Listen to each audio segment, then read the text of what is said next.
Kitang-kita ko na maraming proyekto para sa flood control ay palpak. Tayo magkunwari. Alam naman ng buong madla na nagkakaraket sa mga proyekto. Mahiya naman kayo sa inyong kapwa Pilipino. Linggo buwan-buwan. Come Christmas season, baha pa rin po kami.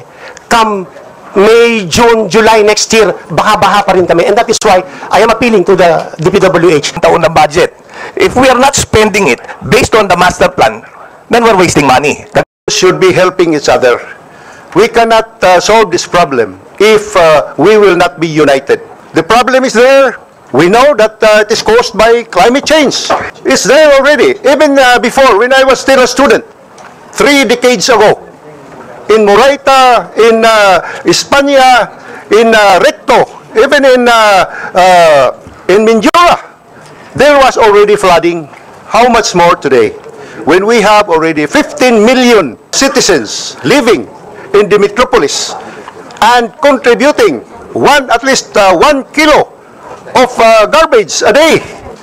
So I think really, Secretary Bunuan, I would, as a former secretary of the DPWH and the rest of us here, we would like to commend you and continue what you are doing now, cleaning our esteros, the Pasig River.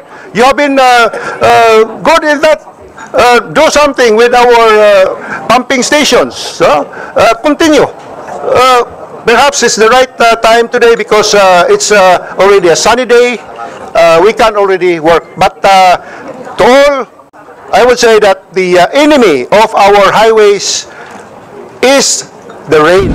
Along the Laguna Lake ng araw-araw, linggo, buwan-buwan. Come Christmas season, baha pa rin po kami.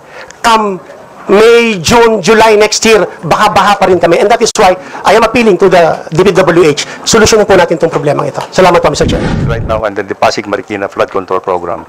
And this will involve actually even dredging of Marikina River, and probably the implementation of other structures that would initially store floodwaters from the Sierra Madre.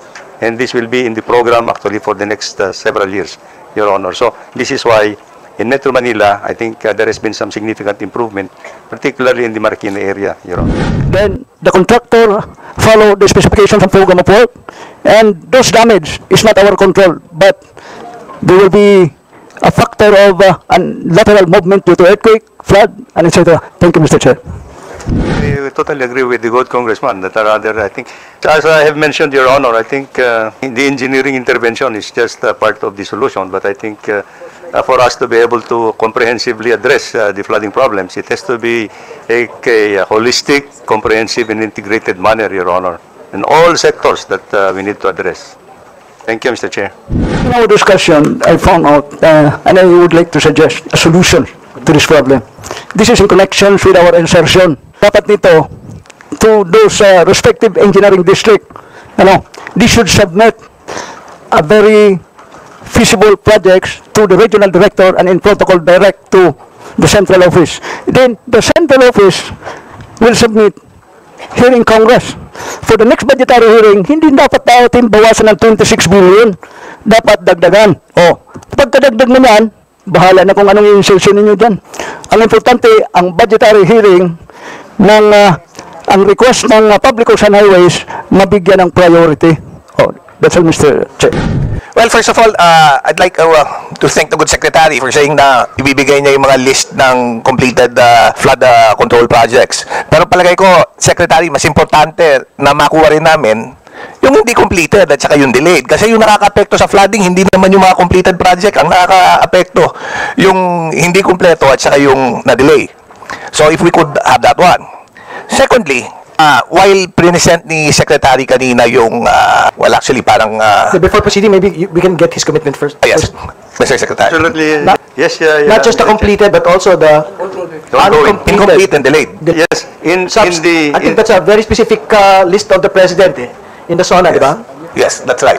The information will be there, Your Honor. The status of implementation of the projects. Thank you very much.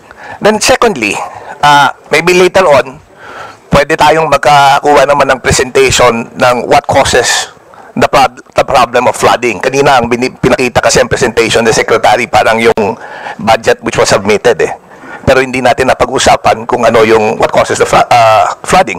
Pero man, ako sa Metro Manila, there's always a mathematical computation for everything. For example, what causes flooding in Metro Manila? It's not as simple as what my good friend Congressman Erice said na hindi, dahil yan doon sa mga bahay na nakatayo, doon sa waterway, dahil sa basura, kaya nagbabaha. It's not that simple. Those are contributory factors that lessens the carrying capacity of the drainage, yung actual capacity. Dahil lumiliit yung drainage, yung diameter ng drainage. But we could compute it. Ang importante malaman, like dito sa Metro Manila, ano ba ang actual carrying capacity ng drainage system natin? Based on, kasi we could compute at an average yung volume of water that is produced during a typical typhoon. Ang formula lang naman dyan, area times rainfall depth. Nako-compute naman natin. Alam natin kung ano yung average area ng Metro Manila. It's 636 square kilometers. Alam natin yung lower limits pagka bumabagyo. Ang lower limits ng rainfall depth pagka bumabagyo, 150 millimeters. Ang upper limits yan, pag malakas yung bagyo, sabihin mo lang 300 millimeters. So, if you compute volume, yung area times rainfall, malalaman mo ilang cubic meters ng tubig ang bumabagsak sa atin. So, yung lower limits, it's 95,400,000 cubic meters. Kung gagamitin natin yung upper limit, it's 190,800,000 cubic meters. So, may data ba tayo? What is the carrying capacity of our drainage system in Metro Manila? Kasi kung yung carrying capacity lang, hindi natin alam, hindi natin masosolve yung problema. So, if you can... Mr. Secretary, please proceed. Your Honor, yes, I totally agree with the observation of the good congressman from Metro Manila for Quezon City. The problem in Metro Manila, Your Honor, is actually the drainage system in Metro Manila is very much old, antiquated. What we know is actually in the recent assessment of the drainage system in Metro Manila, despite the fact that it's already antiquated and old, the existing drainage system in Metro Manila is 70% silted. So in other words, it is only a carrying capacity of 30%. And this exacerbated the problems of carrying capacity, Mr. Chair. So I think we need actually to have a master plan for the drainage system for Metro Manila. Precisely. That would have been my follow-up question. Knowing this, knowing this data, do we have a master plan? Are we following it? Dahil gumagawa tayo ng taon ng budget. If we are not spending it based on the master plan, then we're wasting money. Kagaya ng sinabi ko, doon sa distrito ko, dumalang San Juan River yung main artery. Kumukonekta yung Lagariang Creek. Kahit taon-taon, maglagay ng budget para doon sa San Juan River, para lagyan ng mga sheet pile yung magkabilang gilid niyan. Kung hindi rin tatapusin, then nag-aaksaya tayo ng pera. Huwag na natin lagyan ng allocation niyan kung hindi rin matatapos. Sayang lang rin eh. Now, in certain areas rin, ang problema, dahil nga, as the good secretary mentioned, yung carrying capacity of our drainage are very low. So, kailangan natin ng parang mga water catchment, like what they do in Singapore. Madami nagtataka bakit sa BGC hindi bumabaha. Because BGC, when it was constructed, ang daming water catchment all over BGC. That's why the rainwater goes somewhere before go outflowing in Laguna de Bay. So, do we have such a thing? Are we considering such a thing? Baka we're wasting money. Kaya, alam ko, nabasa ko kasi, while I understand na ang pondo kasi pinaghahati-hatian kada distrito. Pero kung paghahati-hati din natin, we will never finish anything. So why not? Look at what causes the problem. Put the proper funding, kahit na yung Office of the President na yung magpatupad yan. Di ba? At gawin niyang flagship project. But we need results. Kasi kung ang gagawin lang natin, pagpapati-patihan yung budget, then we will never solve anything.